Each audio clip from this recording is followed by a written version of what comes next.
Hey, this is Dennis with Second Chance Tackle, and we're back to answer a viewer's question. The viewer had a question on the reassembly of a side plate for a black-sided Penn Senator 3.0, and sometimes the pictures are a lot easier in terms of showing that than trying to respond to it in an email or on phone, so we're going to do that. Before we do, I want to thank the members, the guys and gals of the Hudson River Fishermen's Association.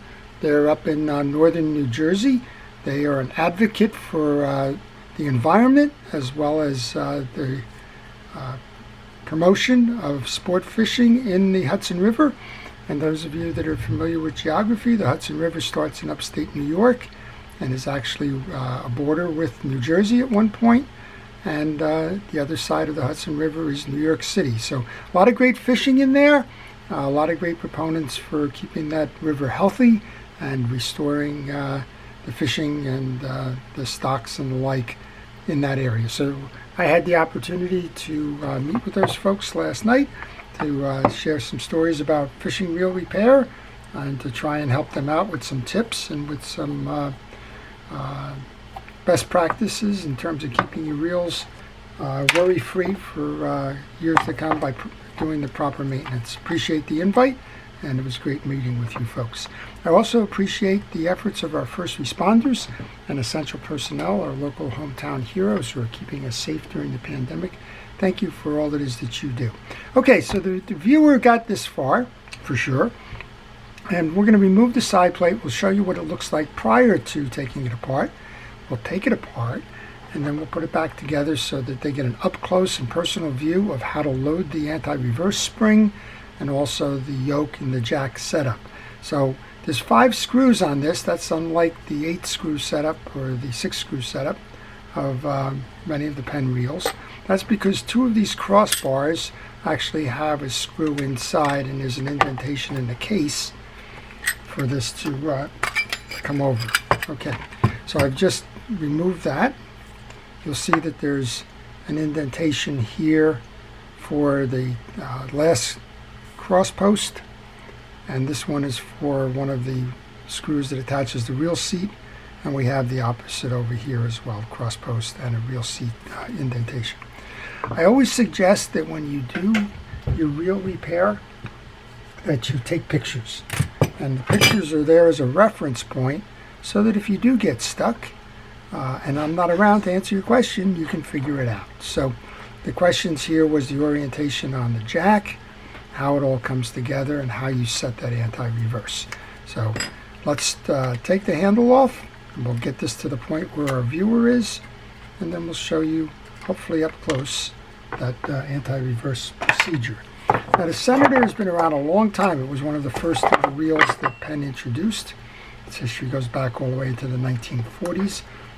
The black-sided Senators came first. Those are what we would call low speed. They have a gear ratio of about 3 to 1 or so. And they introduced a high-speed Senator a little bit later. The high-speed Senator has a red side case as opposed to the black one. And this, interestingly enough, is one of the first reels I bought with my own money. I think I probably earned it probably off of a paper route or something in the 60s. This one isn't that reel, but the first reel I bought was a Penn Senator 3.0, and that was to be used for blue fishing along the New Jersey seaboard. So it stood the test of time. I think I still have that reel around. I'm pretty sure I did, because that was one of the ones that I did take care of. And I have to go back and search my archives to find out where I put it. I think I have a good idea. All right, so to remove the bridge assembly and the like, you take the 4 screws out. This one is actually detached because you can see the bridge is slipped in. I cupped my hands, that way the spring that's in here that controls that anti-reverse doesn't fly away.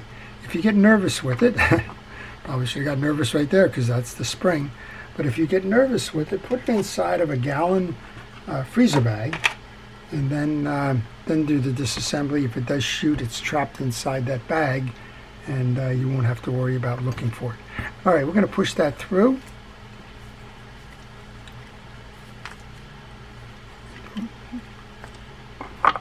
And this is the jack and the yoke assembly with the pinion gear installed. I'm going to move that to the up position. It's a lot easier. I'm going to remove the jack like that.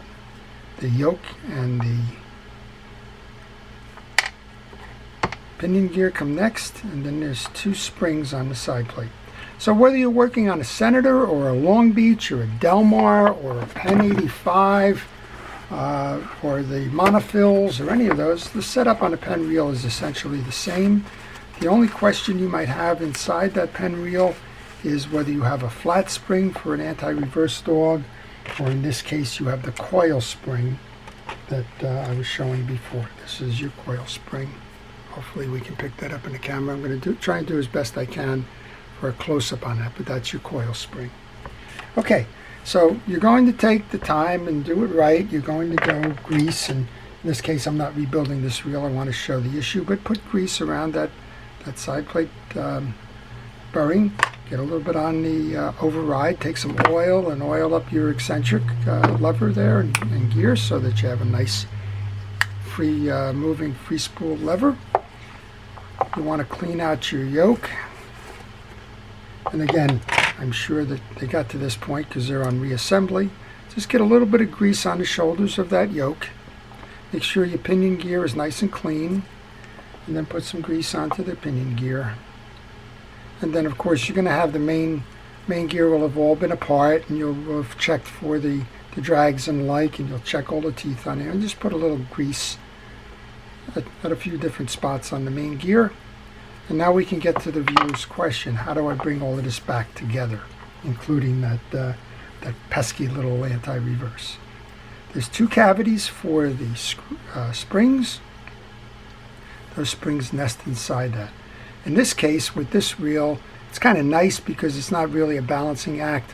The bearing will fit snugly inside of that gear. So simply lay that over and align the springs so that you have the pass-through so that you can put the screws back in. Next was the question that he had. He says, I have these 2 points on the jack and I wanted to know which way it sits. Well, those jacks go against, they'll sit like this. It goes against that yoke, and that pivot or the indentation or the prong, that's going to push the yoke down like this. It's going to release that from the spool, and it releases from the spool. You have free spool going on. So points go in towards the handle. Put that over the top, and you hook that on the stud of the eccentric gears. So this is how it is, and it's in a resting position now. So that is not engaged, that's engaged with the spool. It is not in free spool motion. Okay, next thing, the next question was, well, how do I get my bridge back on, and how do I deal with that anti-reverse? So push down on the assembly using your finger on that pinion gear. Insert the main gear back in like that, and then turn the bridge about 180 degrees to where it finishes so that it holds that pinion gear in while you go to load that spring. There's 2 different types of bridge screws. One's fully threaded, one's partially threaded. The fully threaded ones belong below, and that's going to be one of the screws that's going to hold your anti-reverse dog. So while you keep pressure on that yoke assembly, go ahead and put the anti-reverse dog over that screw, point up, and that creates a cavity here. And again, we'll try and do this as close as I can. There's a cavity here, and that's where the anti-reverse spring is going to go.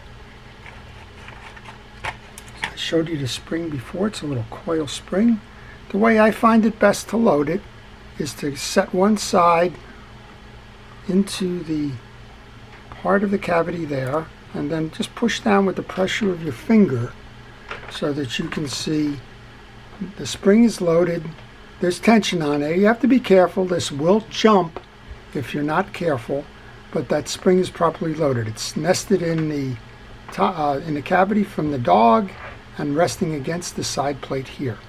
Once you do that, then you can complete the rotation of the bridge just like that, and press down so that that dog doesn't lose its footing there. Turn the reel around and tighten one screw. Best practices then is to go to the top with the second screw, kind of catty corner to where you were. You were on what I will call the bottom. Tighten that one up.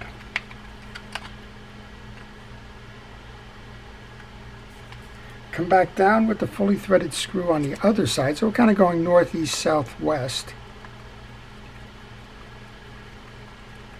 And if you have a little bit of trouble, with the alignment there, back this screw off a little bit. These bridge plates are pretty well engineered in terms of tolerances. And you'll see it's just not quite lined up, so take some of the pressure off, because this one has to go in square. Once you release some of that pressure, it'll come right back and be the way it should. And you can tighten down the others. Unsurprisingly, I must have dropped the other screw. Oh, here it is. Here's the fourth screw. I knew it didn't go far because I didn't hear anything shoot. All right, we're going to put that back on now. Give it a test. We're driving. Give it a test this way, and you should have a stop. We have that anti-reverse stop. So the only thing left to completing the side plate then is you put the gear sleeve ferrule on. You put the star adjuster back on. Take your time with the star adjuster. It needs to go in square.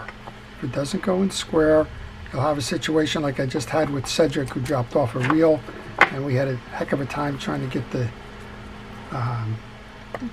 star adjuster back on because they put an aftermarket handle on that kind of messed up the threads. So I don't know why we have these in here, but we do. And that's it. So that's how you take apart a gear side assembly. This is what it looks like in free spool, where the pinion gear is pulled in. When you go to trip it to go back into reel mode, the pinion gear comes out. That notch there grabs the slot or the shoulder on the spool, and you're off driving that spool again. So that's how you do it. I hope that's helped. And if you have a question like that, don't be afraid to ask.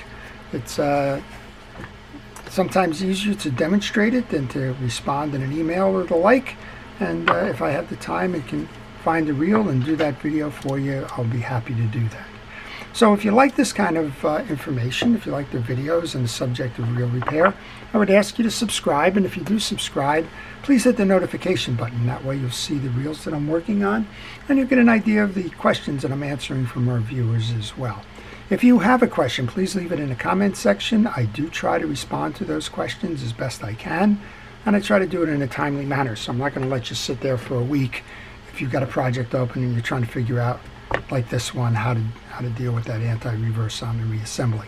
And then finally, if you have a reel that needs to be repaired, I do that by mail. And if you want to leave me a note on my email address on the business card that follows, then I will be happy to provide you with the repair information. So once again, thanks to the Hudson River Fishermen's Association, fighting for the Hudson. They're doing a great job, great group of folks, and I thank them again for their invite. I wish everybody a great day, and please stay well, stay healthy, and stay fishing. This is Dennis with Second Chance Tackle. Have a great day.